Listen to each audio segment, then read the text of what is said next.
Glass lab. इस glass lab को यहाँ ऐसे रखेंगे, ठीक है ना। इसको रखने के बाद इसकी आउटलाइन ड्रॉ कर लेंगे। ये आउटलाइन ड्रॉ कर लेंगे, ठीक है ना। ABCD, ठीक है ना। अब ये AB जो है ना, यहाँ से हम आपतित किरण डालेंगे। ये लेजर है, ठीक है। अब यहाँ से हम आपतित किरण डालने के लिए पहले हम एक लाइन बना लेते हैं। उसी लाइन पे हम आपतित किरण डालेंगे। इसी लाइन पे हम डालेंगे, जैसे हम लोगों ने परावर्तन में डाला था ना। Yes ma'am. ठीक वैसे, ठीक इसी लाइन पे हम डालेंगे, ठीक। इसी लाइन पर क्लोज कर लेना इस पे। इस लाइन देखो, ये किरण यहाँ गई और निकल रही है यहाँ, ठीक है ना। यहाँ निकल रही, वो तो ये तो परावर्तन हो रहा है। Yes ma'am. ये परावर्तन है। ये वाली जो लाइन है ये क्या है? ये रिफ्लेक्शन है। मतलब कुछ लाइट रिफ्लेक्ट भी होती है, कुछ लाइट अपवर्तित भी होती है। यहाँ परावर्तन हो रहा है। जब तुम इसको यहाँ पे मार्क करोगे तो यहाँ परावर्तन का नियम मिलेगा तुमको।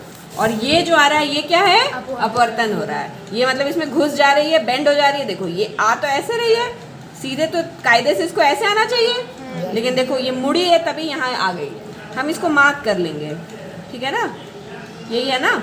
इसको हमने मार्क कर लिया, ठीक। हमने मार्क किया हुआ है, ठीक है ना। अब इसको यहाँ से ऐसे मिला देंगे। ये हमने यहाँ जोड़ दिया। ये किरण, ये आपतित किरण है और ये अपवर्तित किरण है। गुड। ये क्या है? अपवर्तित किरण। अब हम देखेंगे यहाँ पे हम बनाएंगे नॉर्मल। नॉर्मल से ही मुड़ता है ना। यहाँ पे कैसा माध्यम है? सघन है। ये ग्लास था, ठीक है। और यहाँ क्या है? वायु है, हवा है। क्या हवा सघन है? विरल है। Very good. यहाँ पे कौन सा माध्यम है? ये विरल है, ठीक है ना। और यहाँ ग्लास के अंदर सघन, बहुत सघन, पानी से भी ज्यादा सघन है ना। इसके अणु तो बहुत क्लोज रहते हैं। तो ये क्या है? ये सघन है, ठीक है ना। हमको बीच में दिखाते हैं, ठीक है। अब ये आया विरल से सघन में, यहाँ विरल से आया, सघन में आया, फिर सघन से बाहर निकला, फिर निकला ना ये। Yes ma'am. तो ये अब यहाँ पे भी क्या है? यहाँ पे क्या है? वायु। तो वो क्या हो जाएगा? विरल। यानी कि एक बार यहाँ एंटर करेगी, मुड़ेगी, फिर इस पे गिरेगी, तो फिर मुड़ेगी जब बाहर निकलेगी, ठीक है ना। तो अब हम जो सुबह पढ़े हैं उसको देखेंगे। यहाँ पे नॉर्मल डालेंगे। जिस बिंदु पे किरण आपतित हो रही है उसी बिंदु पे हम नॉर्मल डालेंगे, यानी 90 का अंश बनाएंगे, ठीक है ना। तो इस बिंदु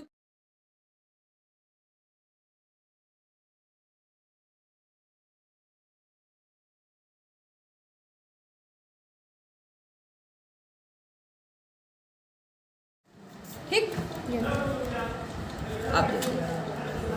अब इस बिंदु को, जिस बिंदु पे गिर रहा है, ठीक है ना, इसको कर लेते हैं P।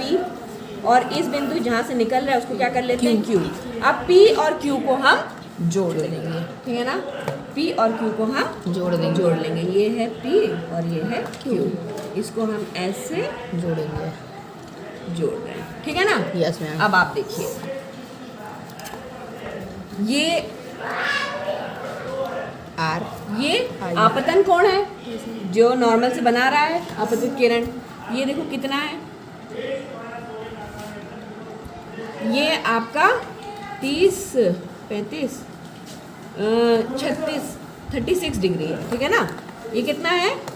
36 डिग्री, ठीक है ना। और ये मुड़ा है ना यहाँ पे नॉर्मल। अब देखो, अब इस वाले कोण को नापे। ये अपवर्तन कोण है, ठीक है, रिफ्रैक्शन, एंगल ऑफ रिफ्रैक्शन है ये मुड़ने के बाद। इसको नाप के देखते हैं। ये इसको हमने नापा तो ये कितना हो गया? ये 27 हो गया। कितना हो गया? ये 27, यानी कोण घट गया। पहले जब ये आपतित किरण गिर रही थी इस पे 36 डिग्री पे गिर रही थी। Yes ma'am. और जब ये इसके अंदर घुसा तो ये 27 डिग्री हो गया। यस। कोण कम हो गया। ये यानी कि ये लाइन ऐसे, कायदे से इसको ऐसे जाना चाहिए था, तभी वो 36 होता। Yes ma'am. लेकिन वो क्या हुआ? मुड़ गया। यस। किसकी तरफ मुड़ा? अभिलंब की तरफ। सुबह हम लोगों ने पढ़ा था कि जब जो प्रकाश की किरण होती है, जब वो विरल से सघन में जाती है तो अभिलंब की तरफ मुड़ जाती है, अभिलंब के पास आ जाती है। तभी कोण जो है 36 से 27 होता है। ये प्रूव हो गया ना। विरल। अब ये जो अपवर्तित किरण है वो इस वाले एज के लिए आपतित किरण हो जाएगा, होगा? इस वाले एज पे पड़ रहा है, इसके लिए आपतित किरण हो जाएगा। तो इसका आई मान नापते हैं, आई डैश, इसको नापते हैं आपतन कोण। ये आपतन कोण है आपका 27 डिग्री। क्या है? 27। ये 27 डिग्री है आपतन कोण। अब ये रिफ्रैक्शन वाला एंगल, इसको नापते हैं, ये कितना है? 40 के पार 45, 46, 47, ये कितना हो जा रहा है? 47। यानी ये 27 पे इस पे गिर रही थी, लेकिन यहाँ ये फैल गई 47। सुबह हम लोगों ने पढ़ा था, अगर सघन से विरल जाएगा तो प्रकाश की किरण अभिलंब से दूर चली जाएगी। पूरा जो कॉन्सेप्ट है इसका है प्रकाश के अपवर्तन का, हमने इसको करके देख लिया, ठीक है ना।